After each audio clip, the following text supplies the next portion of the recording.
বিশ্বনবীর স্ত্রী সাওদা এসে বলে, নবী, আমি আপনার কুমারী বউ আয়েশার ঘরে তরকারি নিয়ে গিয়েছিলাম, ঝোল নিয়ে গিয়েছিলাম। তরকারি দেওয়ার পরে আপনার স্ত্রী রেগে বলে, তরকারি দিলা কেন? আমি কি তরকারি রাঁধতে পারি না?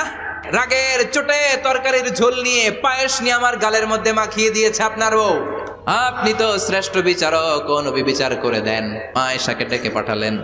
মা আয়েশারে বললেন, ও আয়েশা, আসলে এমনটা করেছো নাকি? মা এসে বলে, নবী, তখন আমার মেজাজটা বড্ড গরম ছিল, আসলে কাজটা ঠিক হয় নাই, আমারে ক্ষমা করেন। বিশ্বনবী বললেন, আমার আদালতের রায় হচ্ছে কিসাস।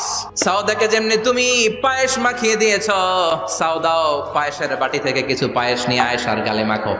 সাউদাও বিশ্বনবীর রায় অনুযায়ী বাটি থেকে পায়েসের ঝোল নিয়ে মা আয়েশার গালের মধ্যে মেখে দিলেন। মা আয়েশা কি আর করবেন, হেসে দিলেন। সাইয়েদাতুনা সাউদাও হাসলেন, বিশ্বনবীও হাসলেন। আরশের উপর থেকে খুশি হয়ে গেল কে? আল্লাহ।